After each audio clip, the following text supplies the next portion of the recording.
Pero hay días en que Dios no quiere oro, Dios no quiere plata, Dios no quiere corderos, Dios no quiere becerros.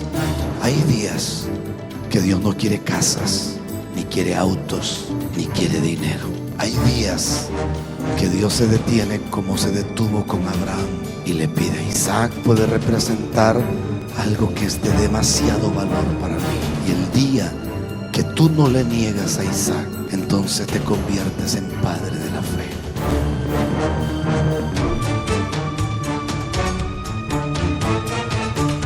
¿Cuántos dicen aleluya? Levante su manita.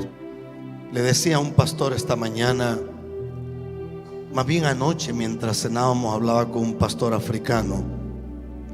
Yo le decía de la importancia de poder discernir entre la voluntad de Dios y la voluntad mía. Porque a veces decimos, yo siento de parte de Dios, y realmente siento es de parte mía, no de parte de Dios.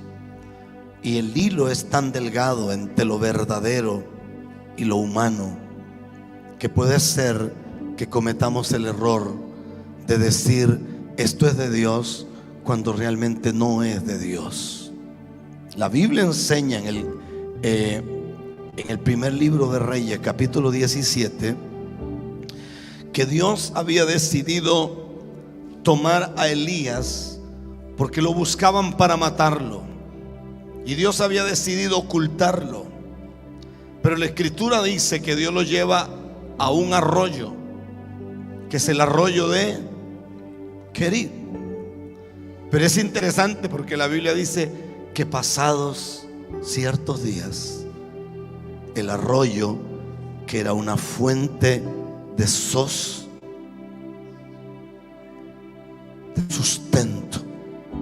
se secó. Parece que aún los arroyos de Dios también se secan, también se acaban. Parece que lo que era un lugar de provisión, de pronto ya no representa más provisión. Alguien puede decir aleluya. Y en esos momentos surgen muchas preguntas. ¿Me equivoqué? ¿Será que Dios realmente me trajo a este lugar? ¿Será que Dios realmente fue el que me habló? ¿Cuántas veces como pastores nos hemos detenido en el camino para preguntar, ¿será que no me equivoqué? ¿Será que Dios realmente me llamó? Cuando uno mira que tiene un grupo de alabanza precioso y de la noche a la mañana ya no hay nada. Cuando uno mira que gente por la que diste la vida de pronto ya no está. Cuando te preguntas, pero ¿por qué dice el médico que tengo esta enfermedad? Me hablaba una pastora que es muy jovencita y la conozco y amo a esa mujer y a su esposo como si fueran mis hijos. Y el esposo es un tipo que es muy callado, pero es un hombre de Dios. Y la que habla mucho y es como introvertida es ella. Y ella me miraba y me decía, si hay algo que yo amé es el cabello, porque tuve una cabellera preciosa, cabellera larga hasta aquí. Pero en el mejor momento de mi vida sentí un dolor extraño y fui al médico, y el médico me dice que tengo cáncer. Y empezaron las quimio y se me cayó todo el cabello. Y de pronto me encontré con usted una mañana en un lugar, y usted me miró de frente y usted me dijo, así dice el Señor. Dice el Señor, y te llevé por el desierto y te hice pasar hambre y te hice pasar necesidad. Hice que hasta el cabello se te cayera, porque te voy a enseñar que en el desierto yo soy Dios. Y recuerdo aquel día en aquel centro comercial cuando yo caí de rodillas en aquel lugar y empecé a llorar como niña. Mi esposo se acercó y te abrazó y me dijo, ¿quién es usted? Porque todo lo que usted dijo es así.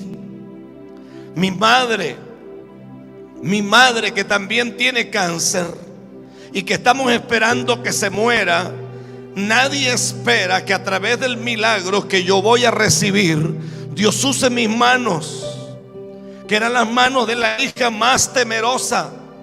Toda mi familia decía que yo estaba loca, que cómo me iba a casar con ese pastor que no tenía ni dónde caer muerto, si mi familia es una familia adinerada. Toda mi familia cuestionaba mi llamado, porque decían que yo había metido las patas. Pero sucede que cuando Dios me sana, porque toda mi familia se reía y mi familia decía: pero qué clase de Dios es ese que tú empiezas a servirle y ahora te paga teniendo cáncer.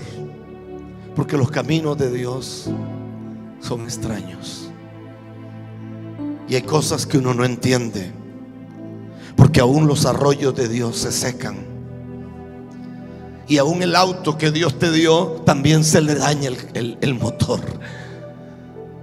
Y parece que el matrimonio que un día era lleno de la gloria de Dios también se arruina.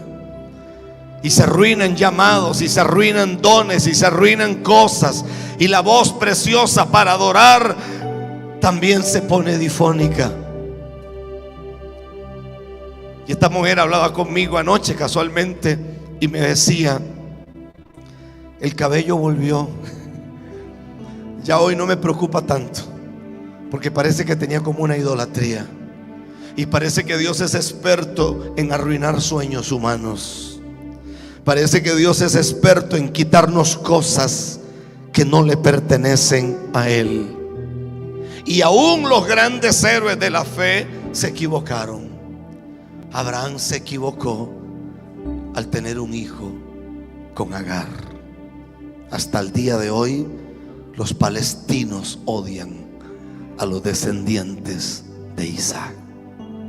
Parece que David también se equivocó con los filisteos. Parece que Pablo se fue rumbo a Asia y Dios no quería que fuera. Parece que los grandes héroes de la fe, como Samuel, se fue a la casa de Isaí y se equivocó 3 veces, tratando de ungir a Eliab, a Abinadab y a Sama, ignorando que el rey al que él iba a ungir no tenía ni el porte, ni la estatura, ni tampoco venía de la familia real. Era el bastardo de la casa, era el que había nacido fuera del hogar. Por eso es que el Salmo 51 dice: en pecado me concibió mi madre. Y parece que el gigante en la fe llamado Samuel también le iba a poner aceite a la cabeza equivocada. O sea, somos vulnerables. Somos vulnerables. ¿No se equivocó Samuel? Claro. La Biblia dice que Dios le habló, pero él pensó que no era Dios, sino que era el sacerdote Elí, porque confundió la voz de Dios con la voz de un hombre. Pero lo grande de esto es que Dios no lo toma como un error. Dios lo toma como parte de la escuela del aprendizaje. A su nombre sea la gloria. A su nombre sea la gloria. Y a muchas de las cosas que usted y yo le llamamos derrota, Dios no lo mira como derrota. Pregunté un día de estos: ¿será pecado mentir? Parece que sí, pero parece que no. ¿Cómo es eso? Abraham le dijo a Sara que mintiera y mintió. Dijo que no era su mujer, sino que era hermana de él. Pero cuando uno lee la epístola a los hebreos, dice que esa mentira le fue contada por justicia.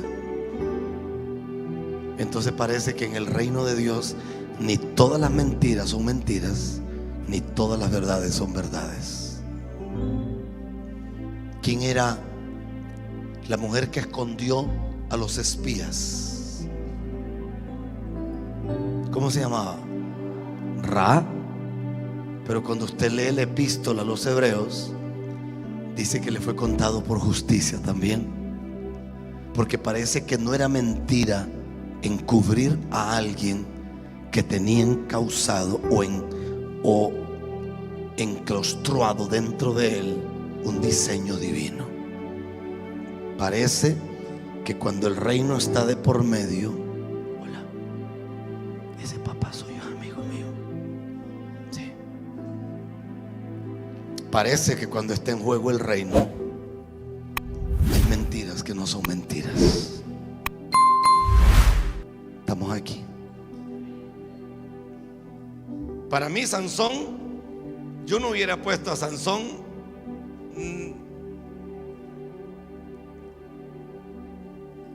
ni a tocar el güiro en la iglesia, hermano. Sansón yo no lo hubiera puesto en nada, menos a saludar a los hermanitos en el frente, porque Sansón era terrible, hermano. Yo a Sansón no lo pongo ni a traerme el vaso de agua, hermano. Pero Sansón nació para matar filisteos. Y como al final del camino termina matando más filisteos de los que había matado cuando veía, aparece en la galería de los héroes de la fe.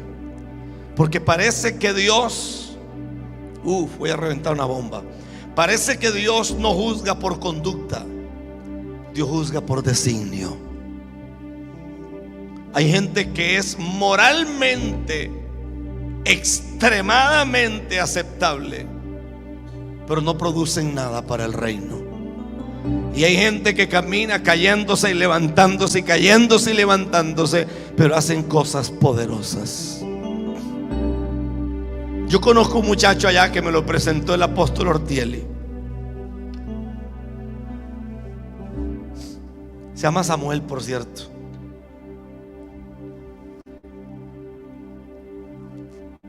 Si hay un argentino raro, pero raro así con doble R, es ese ingrato de Samuel. Es raro y se viste raro también. Tiene una nariz largota así que podría fumar en medio de un aguacero y no se le apaga el cigarro, hermano. Raro, un tipo raro, pero rarísimo. Y usted lo ve de lejos, es un pedacito de hombre, hermano, así. Es buena gente, pero es rarísimo. Y está comiendo y come. Pero cuando el tipo para y dice: así dice el Señor, para mí es el profeta más bravo de todo este país. Y es certero. Todo lo que ese tipo dice se cumple desde la A hasta la Z. Yo calculo que no califica para ser miembro de ninguna iglesia, hermano. No califica. Ese es raro, hermano. A veces usted lo ve y usted dice que parece que la ropa no lo trae, parece que la ropa lo lleva, hermano, porque es rarísimo, pero es profeta. ¿Y quién puede negar que es profeta? Nadie es profeta. A mí me ha dicho cosas que yo he dicho: wow, Dios es como chismoso, cómo le cuenta las cosas secretas a la gente, Dios mío. Dios, ¿cómo se le ocurre?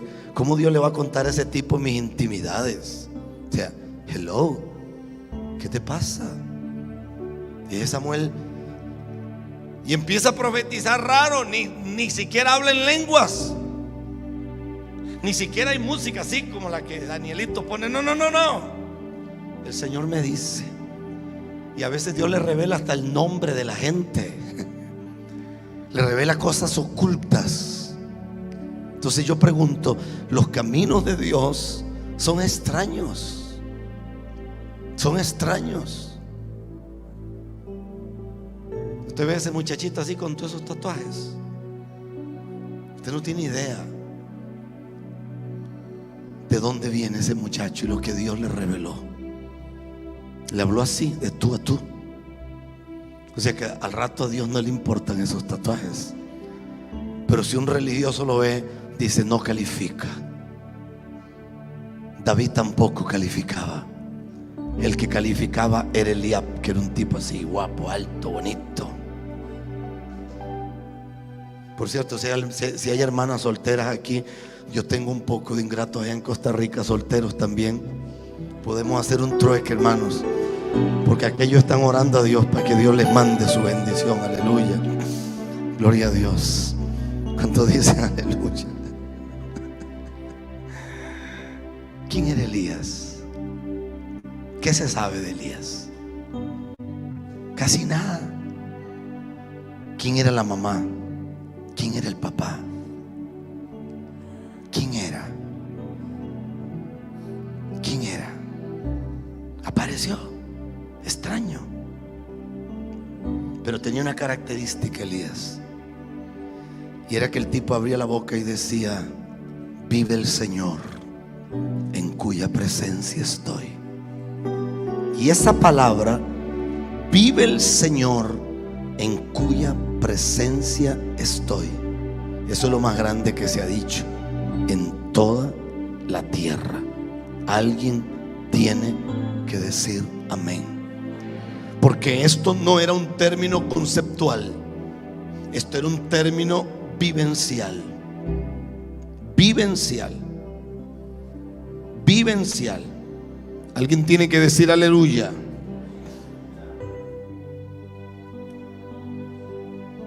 Hay quienes no tienen conciencia de su necesidad de Dios, pero hay quienes vivimos con un hambre y una sed terrible por la presencia de Dios. Yo respeto, pero yo creo que a mí no me pasa un día que yo no llore. Y yo creo que yo en mi vida lloré por una mujer y tengo la fe de no llorar, pero delante de Dios yo me derrito todos los días. Yo nunca he llorado por tonterías. No, pastor, que es que una situación, que la otra, que la casa, que el pago, que no sé qué. Yo no sé lo que es eso. A mí no me ha desvelado nunca nadie. Yo a veces me río con la gente porque la gente, pastor, es que una bruja me está atacando. Y a mí me atacan también, pero todavía estoy vivo. Es que anoche tuve una guerra con el diablo y yo estaba queriendo encontrar que el diablo me quite el sueño una noche y no han logrado quitármelo por 35 años. He andado como buscando alguna bruja que me quite el sueño una noche, no aparece ninguna. No, que es que el brujo tal, que el satanista tal, que no sé qué, que no sé cuánto. Yo no sé si es que se hacen de la vista gorda conmigo, pero yo nunca encontré eso, porque a mí lo único que me quita el sueño es el Espíritu de Dios. A mí me desvela Dios, que a veces me tiro al piso y no me levanto en toda la noche, gimiendo y llorando y llorando y llorando y llorando y llorando y llorando. Alguien tiene que decir aleluya. ¿Cuál es la idea que tengo del Espíritu Santo? Que tú no eres un pabilo que humea, tú eres una antorcha encendida. Que tú no eres un eco, tú eres voz de Dios. Tú no eres un metal que resuena o un címbalo que retiñe. Tú eres una gloria del Dios vivo para los días finales. Tengo la idea de Dios, que Dios te va a dar un ministerio de alabanza poderoso, Pastor Kerb. Tengo la idea de Dios, que Dios va a empezar a activar a los músicos, a los adoradores. Tengo la idea del Espíritu Santo, pastores de la Concordia y de otros lugares. Tengo la idea de Dios, que a partir de esta mañana algo se va a activar, algo se va a romper, porque el desierto se secó. El desierto que traía provisión se secó. La bendición que había se empezó a ir. Pertenecías a algo y ese algo se empezó a secar. La denominación se secó, pero parece que en el mismo lugar donde Dios te llevó para alimentarte y para sostenerte, el mismo lugar de provisión ya no tiene provisión. Más bien, con el contrario, ahora es un lugar seco, ahora es un lugar lleno de polvo y hostil.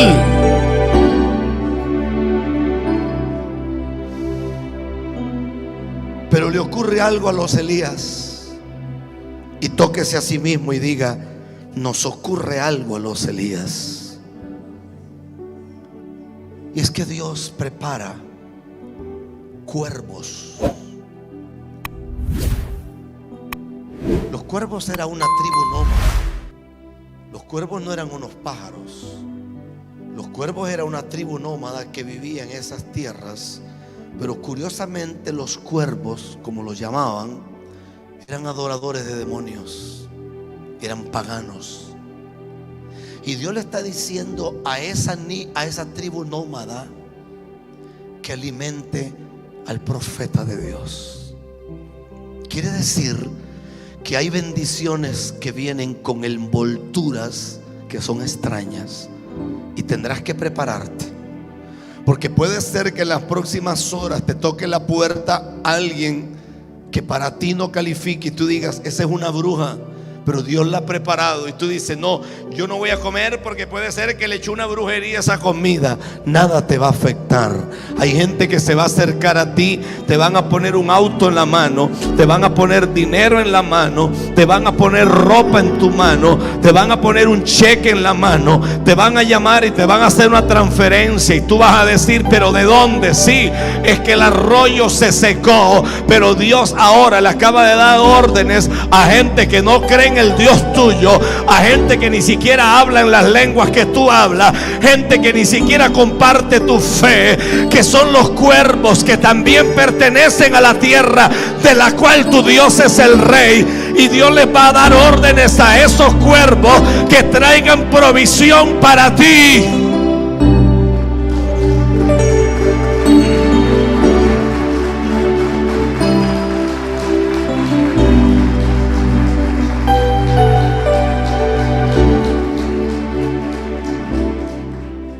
Levante su mano un momentito.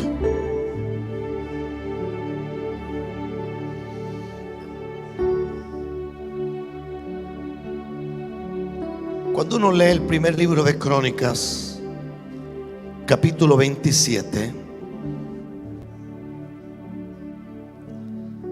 yo descubro que la escritura no posee nada infructuoso. No hay nada en este libro que sea infructuoso. Todo lo que está aquí en este libro tiene algo poderosísimo. Lo que necesitamos es tener un nivel de comprensión. Necesitamos que Dios nos revele códigos que no han sido revelados. Y si el nivel de comprensión mío crece y la dimensión de revelación crece, puede ser que en la risa de un niño yo escuche a Dios. Puede ser que en el cantar de un pájaro yo pueda tener noticias de la eternidad. Y no necesariamente tengo que buscar a un profeta con X indumentaria, porque si el nivel de comprensión mío sube y las dimensiones de revelación se abren, puede pasar cualquier cosa. Puede pasar como cualquier cosa. A su nombre sea la gloria. David tenía un reino tan poderoso, posiblemente uno de los reinos mejor estructurados, dicen los que saben Biblia. Hay algunos exágetas y alguna gente que conoce de principios de economía, dicen que el reino de David era el reino mejor estructurado. Toda la maquinaria política y la maquinaria administrativa que tenía David era la mejor del planeta. Ahí estaban los generales, los potentados, los vasallos, decenas y decenas de miles. Estaban los príncipes, los tesoreros, los administradores, los gobernadores, los hombres más importantes que movían la maquinaria política, administrativa y económica del reino de David. Ahí había gente como Ahitofel. ¿Sabe por qué al final del camino Ahitofel se convierte en enemigo de David? Porque Betsabé que fue la mujer con la que David se metió y tuvo unos problemas, era nieta de él. Era nieta. Entonces parece que Ahitofel no soporta que David le toque a su nieta y que al final mande a matar al marido de su nieta. Escuche eso. Al final del camino, Ahitofel, que era un hombre con un nivel de sabiduría tan elevado, si Dios no hubiera entorpecido el consejo de Ahitofel, ese día David hubiera muerto. Pero Dios entorpeció eso. Ahí estaban hombres extremadamente sabios, hombres con una capacidad tan grande. Pero cuando uno lee el verso 33 del primer libro de Crónicas, capítulo 27, dice: también Ahitofel era consejero del rey, y Usai Arquita, amigo del rey. Eso es interesantísimo. Usai Arquita no era cantor. A algo se le reveló a David, porque a pesar de que el tabernáculo de Moisés era un tabernáculo impresionante, nunca la escritura dice que Dios restaurará el tabernáculo de Moisés, pero sí dice que restaurará el tabernáculo caído de David. Era un tabernáculo extraño porque no tenía paredes. También era un tabernáculo interesante porque los adoradores eran profetas, profetizaban mientras cantaban. Y la gente pasaba y podía escuchar a Dios, y podía oír las melodías, y podía oír lo que el cielo decía a la tierra. Pero este David, que tiene gente poderosa, violenta, gente preparada, tiene un tipo que se llama Usai Arquita, que el único calificativo que tiene es que es amigo del rey. No tiene más calificativos. Nadie podía ver a David levantándose de la cama. Nadie sabía cómo dormía el viejo David. Nadie había visto a David en ropas que no fueran las ropas reales. Solo Usai Arquita, porque Usai Arquita entraba a las cámaras secretas del rey. El día que usted y yo estemos en la boda del Cordero y usted quiere conocer a Abraham, nunca pregunte por el padre de la fe, pregunte por el amigo de Dios. Ese era Abraham, amigo de Dios, amigo de Dios. Alguien está aquí.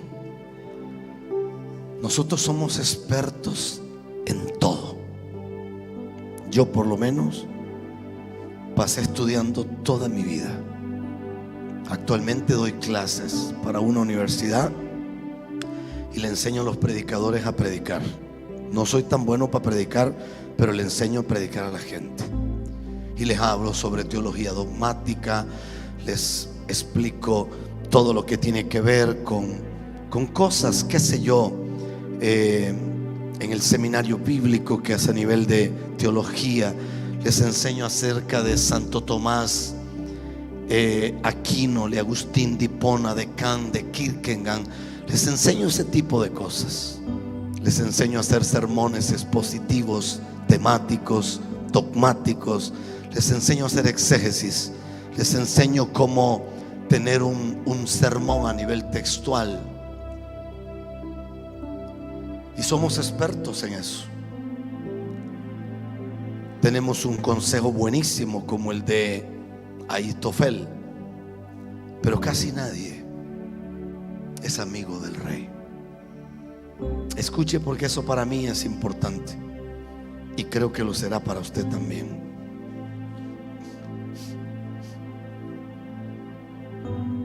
La victoria más grande de David en la Biblia fue cuando mató un gigante. Eso fue lo que lo sacó al escenario. Si David hubiera tenido unas tarjetitas de presentación, seguramente que hubiera puesto en la tarjeta de presentación: escritor de salmos, cantante, toca bien el arpa, matador de gigantes. Nunca lo hizo. Nunca lo hizo. Al final del camino, ni siquiera se hace llamar rey.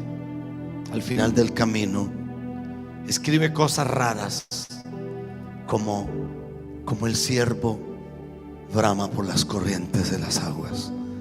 Así clama por ti, oh Dios, el alma mía. Termina escribiendo: alzaré mis ojos a los montes, ¿de dónde vendrá mi socorro? El Señor es mi luz, el Señor es mi salvación. ¿De quién temeré? El tipo termina escribiendo cosas que normalmente la gente no se atreve a escribir. No sé si alguien puede decir por lo menos aleluya. Estamos tan preocupados por impresionar a los hombres que nos olvidó, o se nos olvidó, mover el corazón de Dios. Le voy a contar una historia que no conté jamás. Yo llegué a Estados Unidos hace muchos años atrás, con una palabra que me dio un profeta en un país de Centroamérica llamado Honduras. Llegué con una esposa, llegué con 4 hijas, unas gemelas chiquititas así. Berenice más grandecita y Priscila, que mi hija mayor, más grandecita. Empecé a trabajar en los Estados Unidos en diferentes cosas. Aprendí a pintar, corté grama, pegué paredes, lo que ellos llaman roofing, chirrot, todo ese montón de cosas aprendí a hacerlas.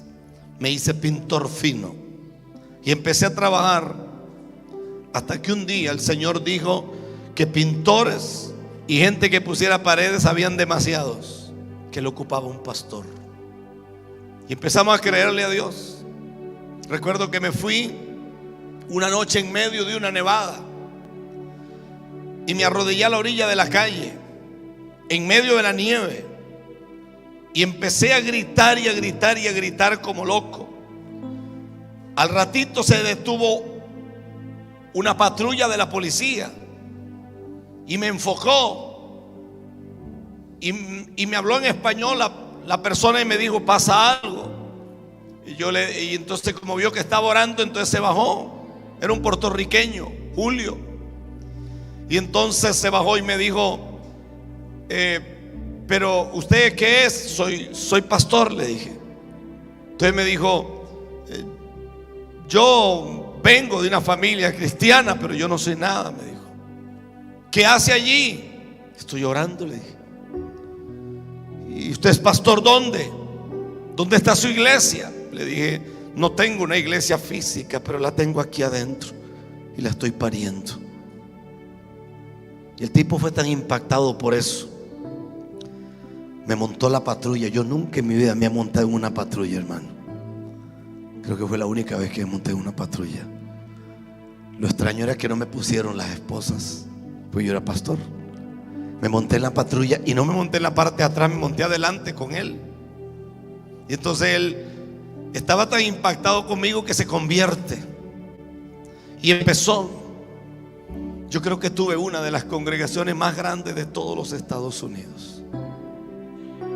Allá está mi sobrino en la parte de atrás, que él era parte de todo el equipo de multimedia.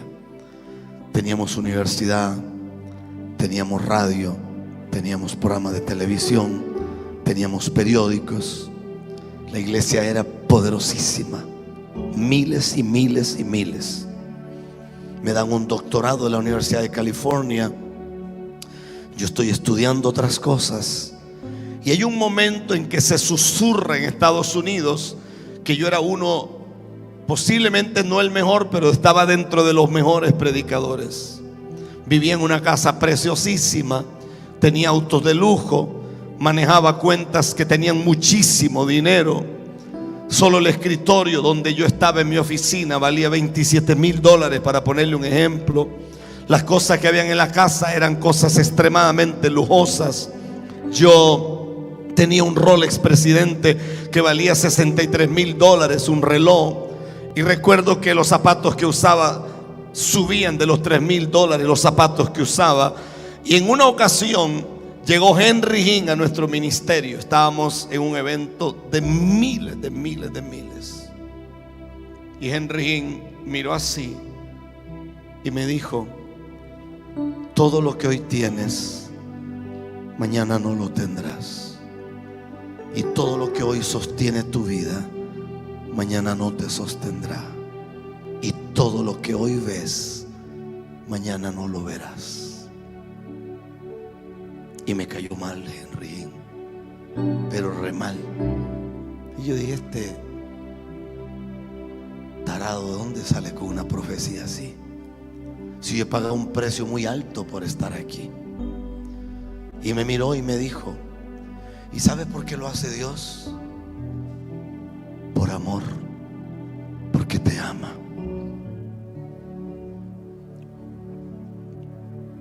Yo conozco a Maldonado como la uña de este dedito gordo. Conozco a Cash Luna como la uña de este dedito gordo. Conozco a Ricardo Rodríguez y a todos ellos, Freyson y todos los famosos. Pues esos tipos yo les conozco hasta cómo eructan. Pero ¿sabe qué los hace diferente a ellos y a Rafael Ramírez? Que con todo el despelote de Maldonado, Dios no le paró el carro. A mí sí me lo paró. Con todo el desmadre que tiene Cash Luna en Guatemala, Dios no le paró el carro. A mí sí me lo paró. Y entonces hay alguna gente que me dice: ¿y por qué usted no menciona a Juan Carlos Harrigan? Porque no es famoso. Juan Carlos es un muchachito así chiquitico que aprendió a predicar conmigo y ni bien predicó, ni bien aprendió. Todavía tiene que sentarse unos años a que aprenda. ¿Sabe cuál es la diferencia entre toda esa gente conmigo? Que a mí sí Dios me paró el carro. Porque de la noche a la mañana me quedé sin iglesia. Y no porque había pecado, ni porque estaba enredado en un pecado oculto. Me quitó la congregación porque Dios dijo que me iba a llevar al arroyo, como había guardado a Elías cuando lo buscaban para matarlo. Y me regresó a Costa Rica. Me regresó sin esposa, solamente con hijas. Para allá me fui completo y de regreso venía faltante de muchas cosas. Me quedé sin la casa de millones, me quedé sin los autos de millones. Y la profecía que Henry Hinn me dio fue: pasarán 2 años y medio. Y después de 2 años y medio, el Señor te volverá a promocionar. Recuerdo que regresé a Costa Rica y empecé a hacer negocios, porque a mí me gusta eso.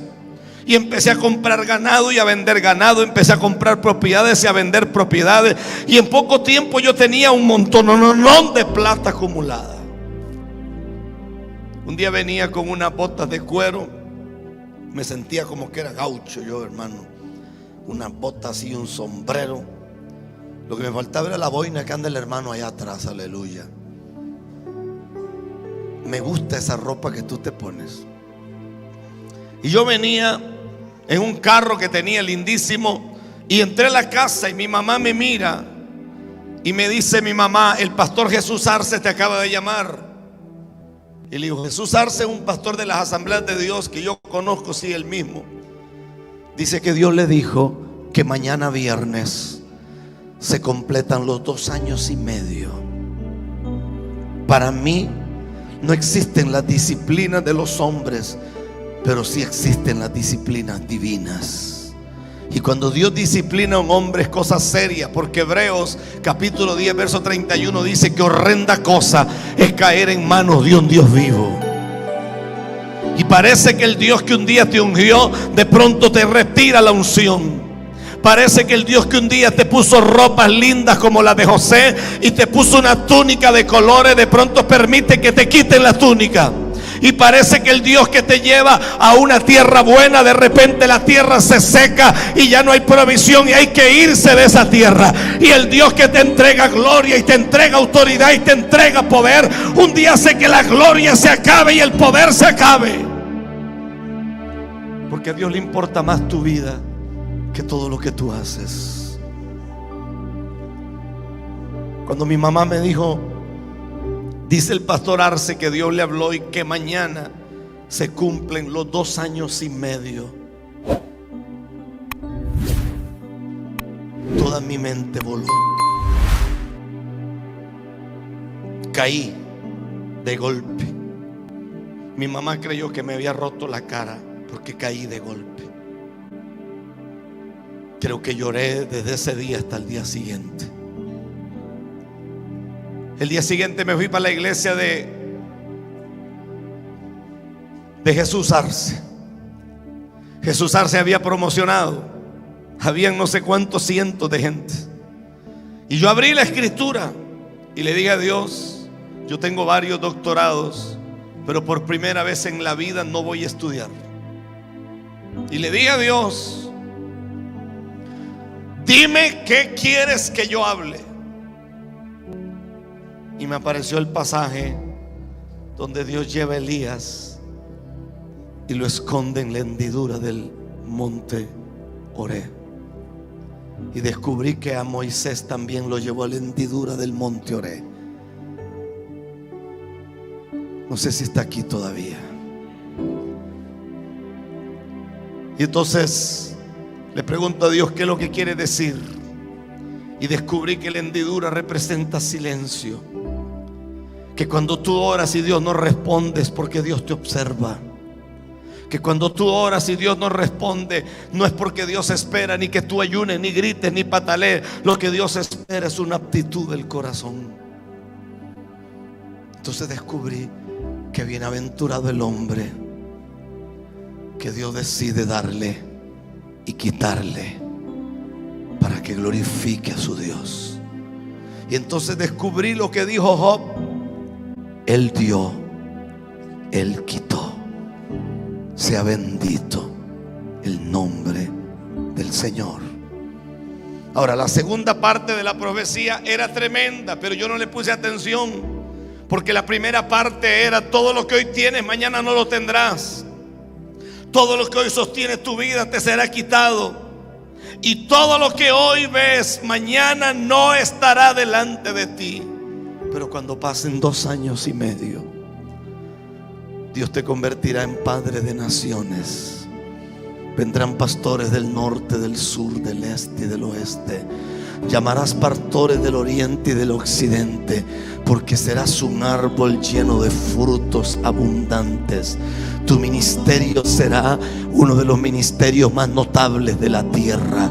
Le pasarás por encima al ministerio de hombres poderosos, y gente poderosa te llamará. Te llamarán los presidentes de la tierra, te llamarán los hombres más influyentes de la tierra, y la gente dirá: ¿quién es Rafael Ramírez? Y el cielo dará testimonio: Él es mi siervo, está ungido para los días finales. ¿Por qué? Porque le quité el orgullo, le quité la prepotencia, le quité la arrogancia, que es lo que a muchos ministerios no se les quita. Hay gente que está en medio de una guerra, pero siguen predicando. Ese es el problema con gente como Guillermo Maldonado. Tú deberías de sentarte, mijo, y esperar que Dios te restaure, porque después de un divorcio como el que viviste, nadie está calificado para subir al altar de Dios.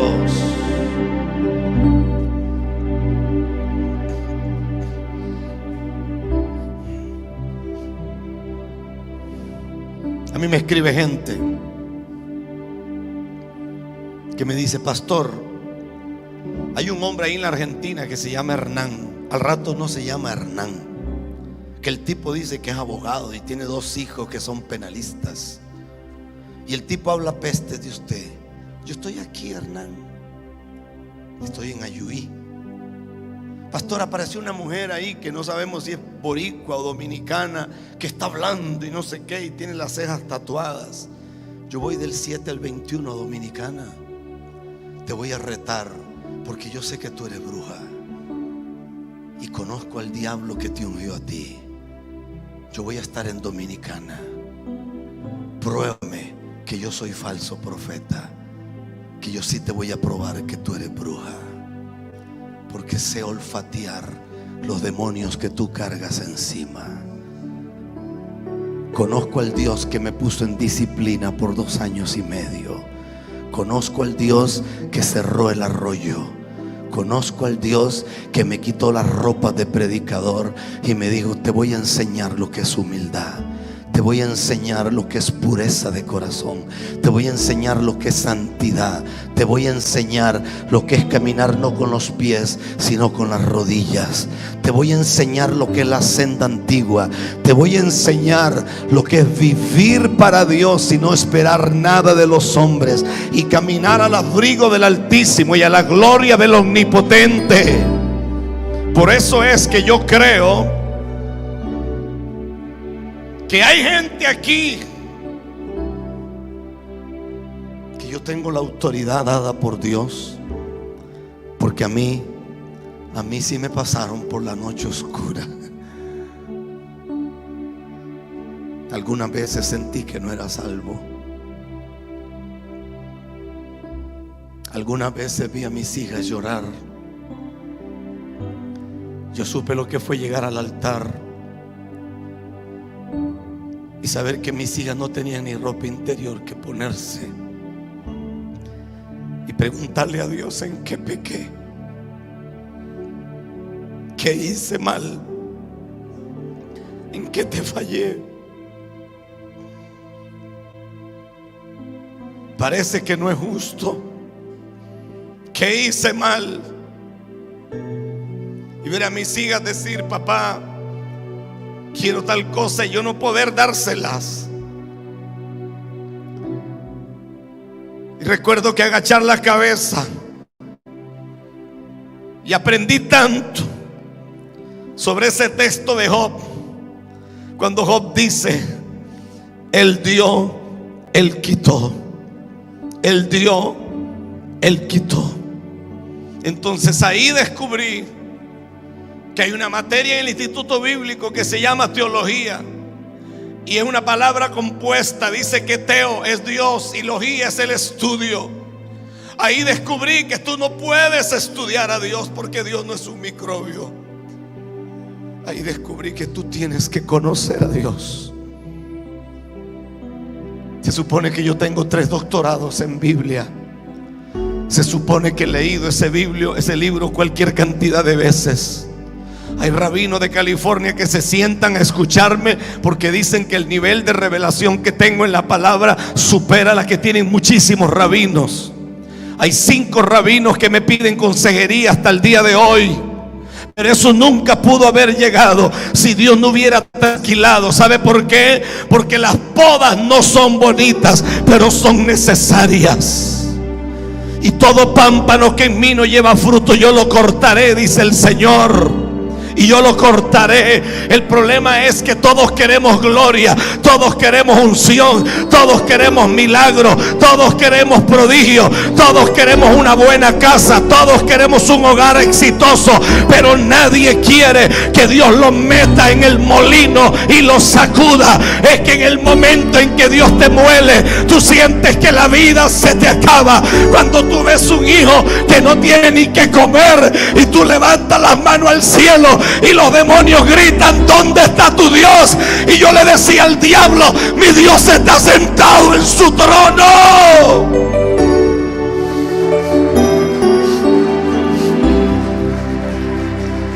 Y un día me dijo un impío, me dijo: ¿dónde está el Dios de Elías?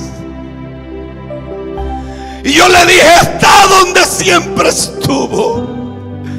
Lo que andes buscando un Elías a quien confiarle un manto superior, Lo que ande buscando un Elías para llevarlo a las naciones de la tierra, no el hombre creído que tenía una iglesia poderosa en Estados Unidos, no el hombre que manejaba un Range Rover de paquete, no el hombre que manejaba millones de dólares, no el hombre que lo llamaban de una tienda X carísima y le decían: pastor, acaba de entrar la colección verano, la colección invierno, la colección primavera, la colección otoño.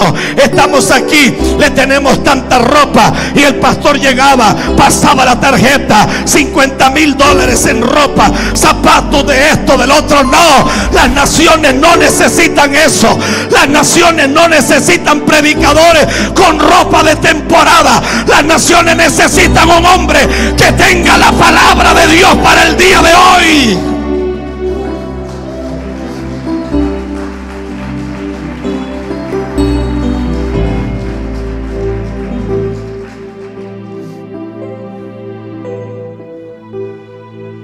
Ahora Dios paga y paga bien, porque ahora tengo un Rolex mejor que el que tenía. Pero ya esta babosada ya no me mueve el piso, porque Dios paga bien. Dios paga bien. Dios paga bien. Voy a profetizar. Voy a profetizar. Si yo soy hombre de Dios, el año que viene por este tiempo, y más que ansutigando le ansocote timahan suando y anakianande de dakataro chikiananda la base.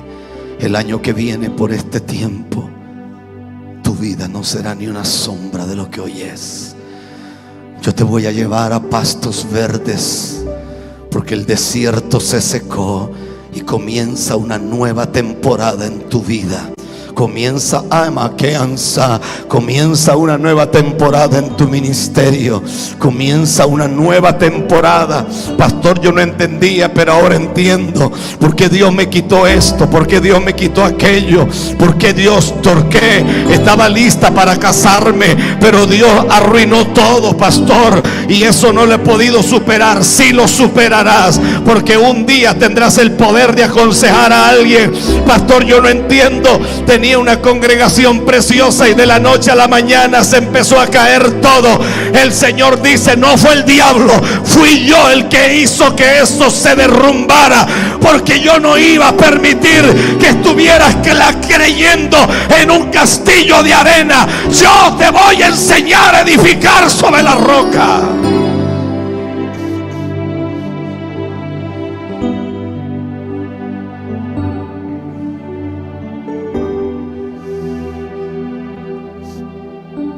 Maya sacande ya sukendo ye sikuranando de nanamakutinenda namansitinama imaya sukondiana ikoyeni inama sutiananda nenakaye inina sokondi ni makotone nandanina. Por eso la oración es. Por eso la oración correcta no es: dame gloria, dame poder,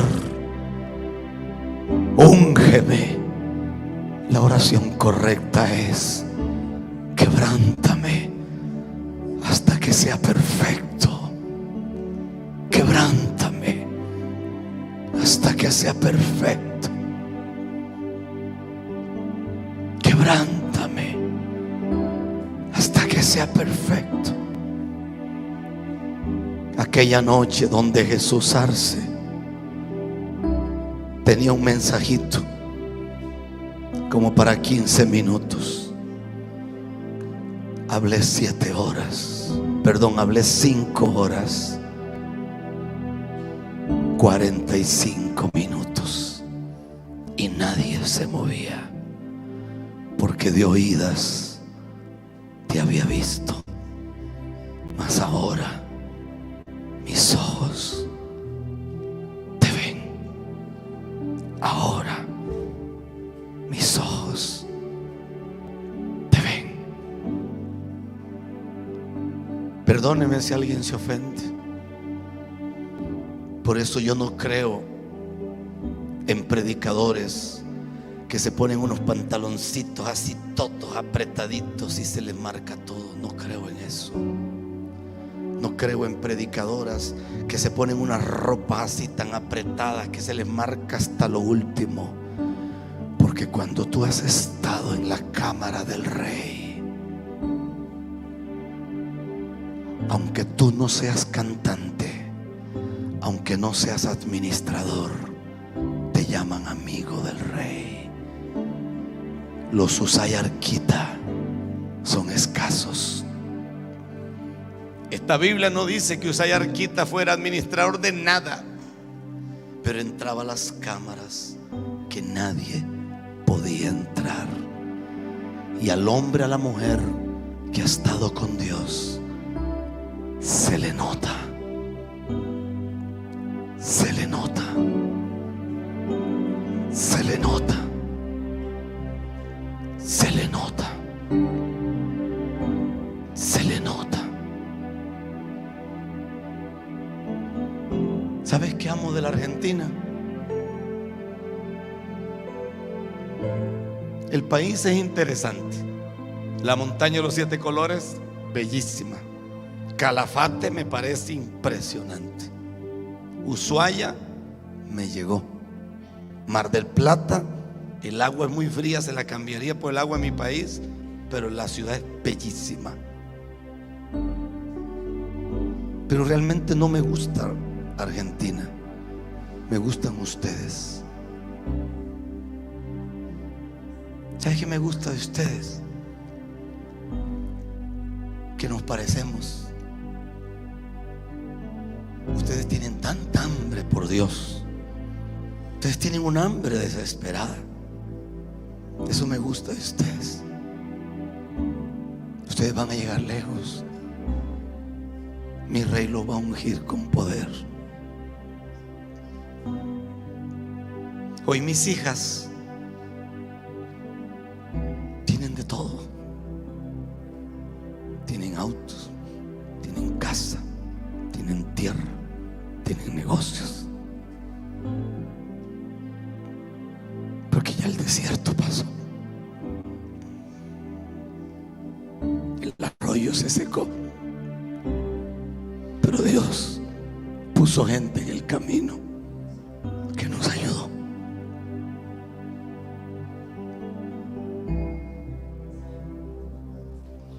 Y si tuviera que volver a pasar por lo mismo, estoy dispuesto. No me interesa la fama, no me interesa que la gente diga: wow, qué tremendo ese hombre.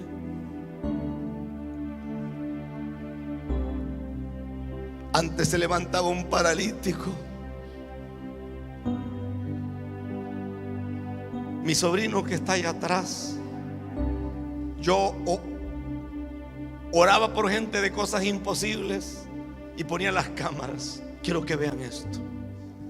Y eso como que levanta. Agarraba a los ciegos y les ponía las manos y después los ponía a leer. Hoy no pongo a leer a nadie, porque yo siento que eso le levanta el ego a los predicadores. Hoy oro y oro por la gente y se sanan miles, pero ya no es importante.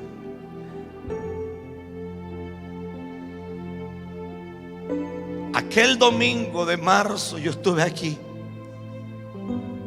y prediqué en Levítico capítulo 9, porque tengo una memoria de elefante, hermano. Y prediqué y recuerdo el mensaje. Y yo estoy aquí ahorita y tengo casi 80,000 intercesores, que son mis intercesores de muchos años, que están cubriendo esta reunión con oración. Ustedes van a crecer a la buena o a la mala.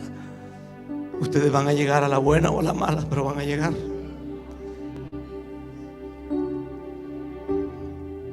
Pastor, no entiendo. Yo tampoco entiendo,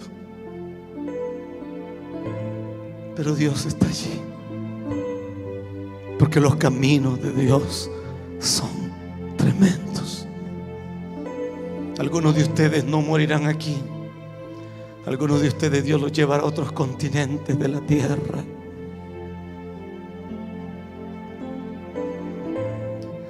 Dijo un anciano: ¿habrá algún hombre que esté dispuesto a renunciar a todo? Y Juan Bunyan se puso de pie y dijo: heme aquí, Señor. Estaba en la parte de atrás. Alguien se levantó y dijo: ¿habrá alguien en esta reunión que diga heme aquí? Y Catherine Kuhlman estaba ya en un rincón, llena de miedo. Y Catherine se puso de pie y dijo: no tengo instituto bíblico, no sé predicar, pero heme aquí, Señor. Heme aquí, Señor.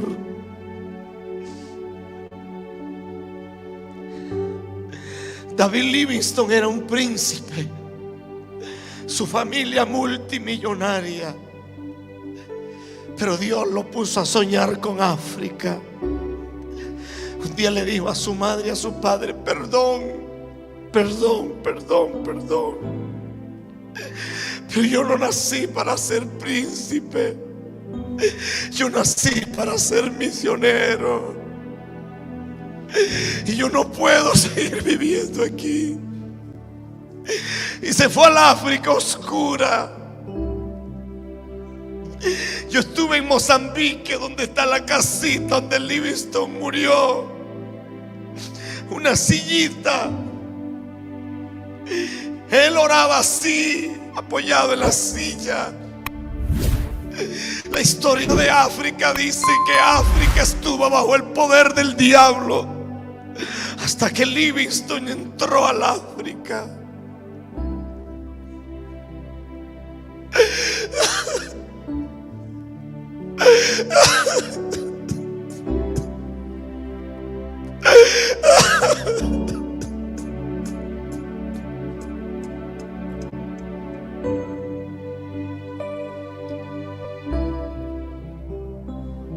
Se oía de cosas en Estados Unidos, hasta que un negro de apellido Seymour le dijo a Dios en una mañana, con una ropa vieja y fea: heme aquí, Señor, envíame a mí. Y comenzó el avivamiento de la calle Azusa. Había un hombre de apellido Savonarola, que era un hombre de bajos recursos. Había un hombre llamado Smith Wigglesworth, que era un abogado prominente en Nueva York. Y Dios le dijo: abogados hay muchos, profetas no hay. Y Smith Wigglesworth dijo: heme aquí, Señor. ¿Habrá alguien? A las 11:55 de la mañana, aquí en Ayuí, Entre Ríos, ¿habrá alguien aquí que le diga a Dios: heme aquí, Señor, envíame a mí, dime qué tengo que hacer, dime a dónde tengo que ir, dime,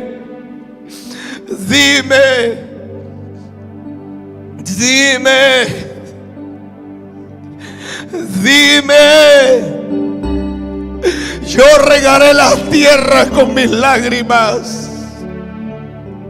La tierra sabrá de mis rodillas. Los hombres y las mujeres sabrán que estaba en la cámara secreta del rey.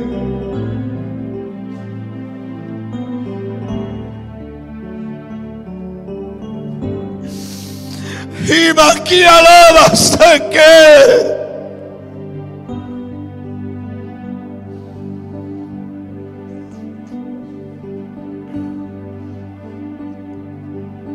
Usted sabía que a los hombres de amor extremo Satanás no puede matarlos.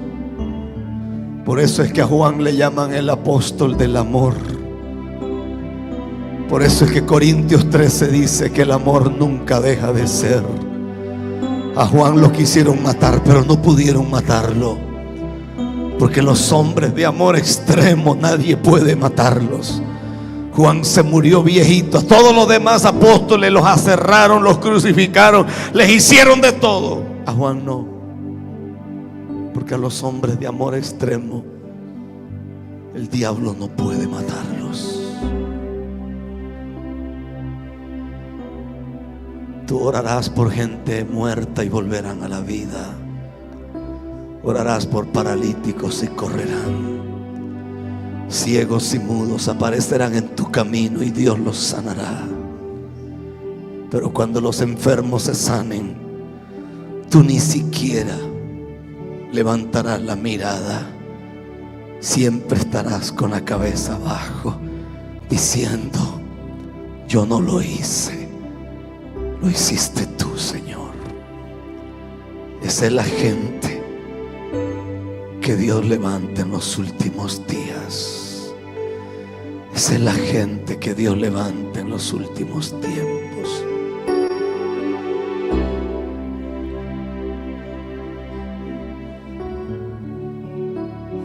Envíame a mí, que dispuesto estoy.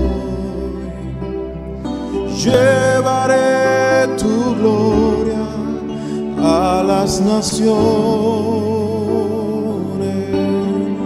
Hey, Dios te bendiga. Muchísimas gracias por estar con nosotros en tu canal Unidos por Dios. Esperando que estas palabras que acabaste de escuchar en la voz del pastor Rafael Ramírez sean de gran bendición de parte de Dios para tu vida. Te vengo a decir esta tarde, este día, esta mañana, que Dios está contigo este mes de agosto, como también lo estuvo contigo los meses anteriores y los meses que vendrán. La obra que Dios empezó la terminará en ti. Así que Dios te bendiga a ti, a tu casa. Si te gustó este contenido, suscríbete, dale me gusta. Gracias por estar aquí, sea de donde sea que nos estés escuchando. Sé que llegaste aquí con un propósito. Y si recibiste una palabra de parte de Dios, pues eso quiere decir que Dios te ama y que eres muy importante para el Señor. Te trajo palabra especialmente para ti, para decirte que Él está contigo, para decirte que Él no se ha olvidado de ti, para decirte que Él está todavía peleando a tu favor. Dios te bendiga y gracias por estar con nosotros. Dale me gusta, suscríbete y comparte este mensaje con alguien que también necesite una palabra de parte del Señor. Dios te bendiga y será hasta un próximo encuentro.